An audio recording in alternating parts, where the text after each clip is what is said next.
அஸ்ஸலாமு அலைக்கும். Hi hello மக்களே, எல்லாம் எப்படி இருக்கீங்க?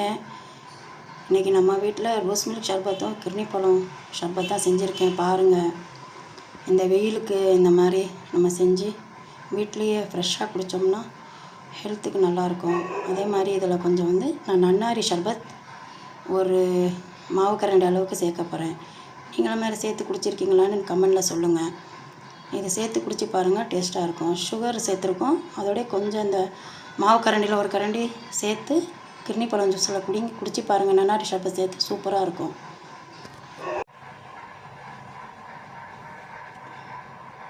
ஒரு கரண்டி சேர்த்தாச்சு. அடுத்து நல்லா மிக்ஸ் பண்ணி பாருங்கள். இதே மாதிரி நீங்களும் செஞ்சு குடிங்க.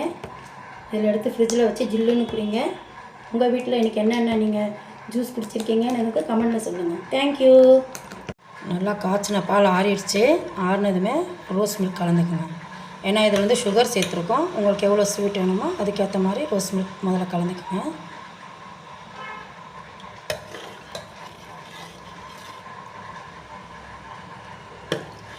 ஓகேவா? கலந்தாச்சு. ரோஸ் மில்க் கலந்ததுமே இங்கே பாருங்கள், பாதாம் பிஸ்னு இருக்குது.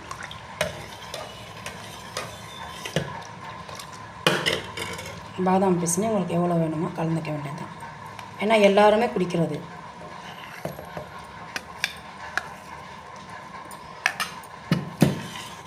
பாதாம் பிஸ்னி கலந்தாச்சு. கிர்னி பழம் ஷர்பத்தும் ரோஸ் மில்க் ஷர்பத்தும் ரெடி ஆகிடுச்சு. வாங்க எல்லோரும் குடிப்போம், என்ஜாய் பண்ணுவோம். Sunday special.